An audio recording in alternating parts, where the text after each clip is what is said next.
তানভীর আল হাদি মায়ের, আসলে ঐক্যের জন্য চ্যালেঞ্জ গুলো কোথায়? আপনারা কি রকম পরিবর্তন আপনারা প্রত্যাশা করেন, বা আপনাদের মধ্যেও কি ধরনের পরিবর্তন আসা উচিত বলে আপনারা মনে করেন?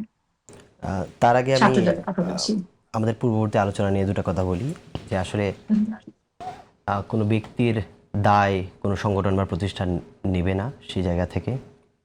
যে ডাকসুর একজন সদস্য কিন্তু তারেক রহমানকে গালিগালাজ করে নাই, একাধিক ডাকসু সদস্য বা ডাকসুভুক্ত সম্পাদকরা এই ধরনের কর্মকাণ্ড করেছে। আপনি 30 ডিসেম্বর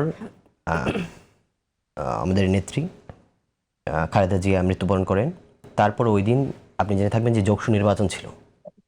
ওই দিন ডাকসুর একজন সম্পাদক তার ফেসবুক অ্যাকাউন্টে পোস্ট করেন যে ম্যাডাম মানে দেশনেত্রী খালেদা জিয়া আরও আগেই মারা গেছেন, শুধু যোগসু নির্বাচনকে বানচালের জন্য আজকে সকালেই ঘোষণা করা হয়েছে যে উনি মারা গেছেন।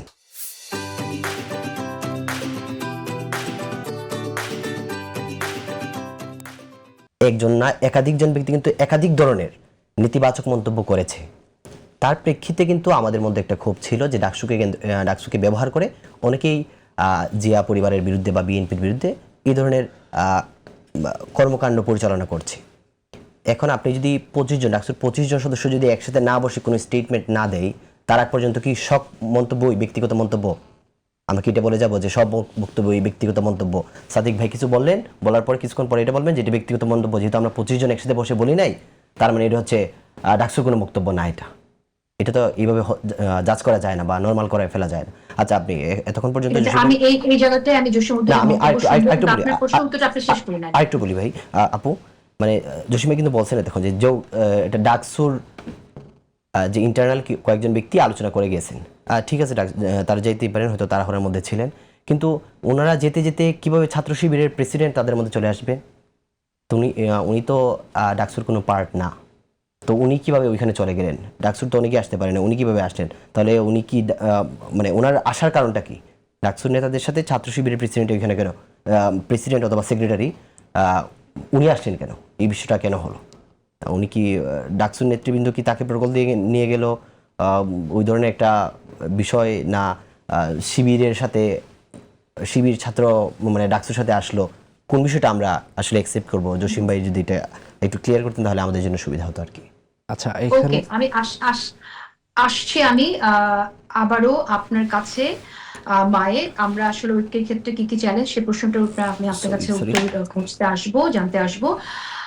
জসীমউদ্দিন, এই দুটি প্রশ্নের উত্তর আমি নিতে চাই। আসলে যখন ব্যক্তিরা এইভাবে মন্তব্য করেন, এবং সেক্ষেত্রে আসলে আহ গুরুত্বপূর্ণ নেতারা যখন এরকম মন্তব্য করেন, তখন এটা বলার কোনো সুযোগ থাকেই কিনা যে এটা তাদের ব্যক্তিগত মত, সেই প্রশ্নটি আপনি উত্তর আপনার কাছে শুনছি। আর একটি কথা, যে ডাকসু নেতাদের সাথে শিবির নেতা আসলে সেই সাক্ষাতে কেন গেলেন, তারেক রহমানের সাথে যেখানে দেখা করতে গেলেন? আচ্ছা, এইখানে আমি একটা পুরনো কাহিনী, ইনসিডেন্ট তার সাথে রিলেটেড হবে। এই জন্য যখন হাসিনার বিচারের রায়ের দিন, ফাঁসির রায় হয় যেদিন, ওই দিন ধানমন্ডি 32 ভাঙার একটা অবস্থা তৈরি হয়েছিল। আপনারা দেখবেন যে রাফিয়া ওই দিন পুলিশের সাথে খুব বার্গেন করা বা একটা সিচুয়েশন ক্রিয়েট হয়েছিল। আমি ফেসবুকেও 32 ভাঙার পক্ষে স্ট্যাটাস দিয়েছিলাম, কিন্তু পরবর্তীতে আমি নিজেও ফিল করছি যে এটা আসলে ওই দিন বিচারের দিনে শুধু বিচারে ফোকাস করা উচিত ছিল। আর রাফিয়ার যে অবস্থান, সেই জায়গা থেকে ওই দিন যখন আমাদের মধ্যে কথা হয়, ডাকসুর ভিপি, জিএস, এজিএস সবাই বলতেছিল, ভাই এইটা তো আসলে আমাদের উচিত ছিল এই দিন শুধু বিচারে ফোকাস করা। এই যে 32 ভাঙার মতো আজকের দিনে এই ধরনের কোনো তো আসলে ঠিক না। মানে তাদের স্টেটমেন্ট এমন ছিল বা তাদের মানসিকতাটা এমন ছিল। এখন রাফিয়া 32 ভাঙার ওখানে গেছিল, সেটা রাফিয়া তার অবস্থান প্রকাশ করতে বলতে পারবে, কিন্তু আমরা বলছি যে ডাকসুর অবস্থানটা আসলে এই ইনসিডেন্টে কি ছিল। রাফিয়া সেখানে গেছিল যারা ভাঙচুর করতে গেছে, বলতে গেলে তাদের পক্ষে। আমি ফেসবুকে স্ট্যাটাস দিয়েছিলাম তাদের পক্ষে, কিন্তু ভিপিজিএস দুইজনই বা এজিএস বা যাদের সাথে ডাকসু অন্যদের যাদের সাথে কথা হয়েছে, তারা বলতেছে এটা ওই দিন অন্তত যাওয়াটা উচিত হয় নাই। তাহলে এইখানে ডাকসুর, তাহলে আপনার ডাকসুর অবস্থানটা কি ধরে নেবেন? তার মানে একটা সংগঠন যার, একটা প্রতিষ্ঠান যার 28 জন সদস্য, এক একজনের এক এক ধরনের মানসিকতা থাকতেই পারে। সেটাকে তো আপনি হোল ডাকসুর সিদ্ধান্ত হিসেবে ধরে নেওয়া যাবে না বা মানসিকতা হিসেবে ধরে নেওয়া যাবে না। আজকে ঢাকা না, ইউনিভার্সিটি সেখানে আমার মনে হয় যে প্রকাশ্যে আপনাদের মতামতটা সেখানে জানাতে হবে। আপনারা যদি সেটাকে সমর্থন না করেন সেটাও আপনাদের প্রকাশ্যে জানাতে হবে। আমরা সেই বিষয়গুলো দেখি না, কিন্তু যখন আমরা শুনি যে তাদের ব্যক্তিগত মত, কিন্তু সেই ব্যক্তিগত মতকে যদি আপনারা ওন না করেন তাহলে ডিজোন করে যে প্রতিবাদ করা সেটাও কিন্তু আমরা দেখি না।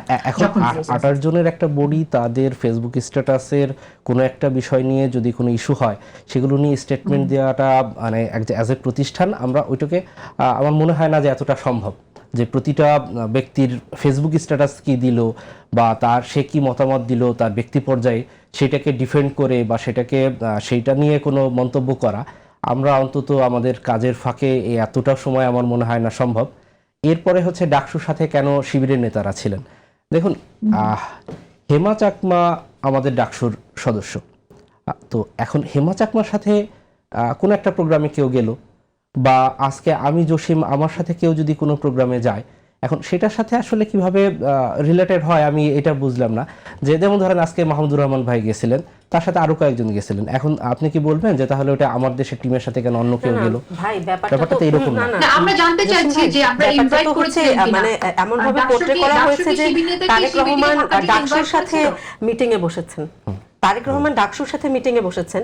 ডাকসু ইটসেলফ একটা নির্বাচিত বডি, এখানে আমি নির্বাচন করেছি, আমি গিয়েও কিন্তু বলতে পারবো না যে আমাকে ডাকসুর কোন একটা অফিসিয়াল মিটিং এ বা অফিসিয়াল একটা যেখানে ডাকসুর নামটা যাবে সেখানে কিন্তু আমি চাইলেই যেতে পারবো না।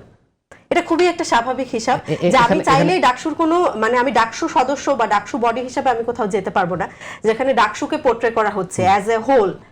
তো ওখানে মানে শিবির নেতা যাক বা অন্য কেউ যাক, বলি এখানে একটা ব্যাপার হচ্ছে, একটা হচ্ছে ফর্মাল কোনো মিটিং বা কোনো প্রোগ্রাম, আর একটা হচ্ছে ইনফর্মাল।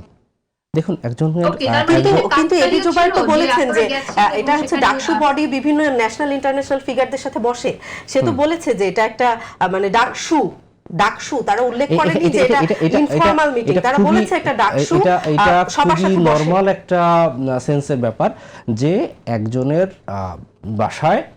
বাসায় বলতে বলবো যে সেখানে বলতে গেলে শোকের একটা সান্ত্বনা বা সন্ত পরিবারের সাপোর্ট হিসেবে যাওয়া, সেখানে শোক বয়ে কিছু লেখা, এইটাই ছিল। এটা তো আর এমন কোনো প্রোগ্রাম না যেখানে নির্দিষ্ট এই কজন আসবে, এ ইনভাইটেড ও ইনভাইটেড না। কিন্তু আপনি তো ডাকসু হিসেবে যখন আপনি শোক বয়ে সাইন করতে যাবেন তখন আসলে আপনার কাছে একটু আসছি তানভীর আল হাদি মাই, আপনারা যেহেতু আপনাদের ছাত্র দলের একটি অংশ অনেকে যেহেতু এটা নিয়ে একটা প্রতিক্রিয়া ব্যক্ত করেছে যে যারা এই ধরনের মন্তব্য করেছে, অশ্লীল স্লোগান দিয়েছে একসময় তারেক রহমানকে নিয়ে, তাদের সাথে তারেক রহমান দেখা করলেন, সেটা নিয়ে যেহেতু আপনারা প্রতিক্রিয়া ব্যক্ত করছেন, আপনারা কি জানতে চেয়েছিলেন বিএনপির কাছ থেকে যে আসলে এই বৈঠকটি কি ধরনের বৈঠক, কারা মানে কেন অ্যারেঞ্জ করা হয়েছিল, কোনো তথ্য আছে আপনার কাছে? না, প্রথমত আমাদের কাছে তথ্য নেই, আমার কাছে তথ্য নেই, এবং আমার মনে হয় না যে আসলে তারেক রহমানের মতো একজন ফিগার কার সাথে দেখা করবেন না করবেন সে বিষয়ে আমাদের জানতেই হবে।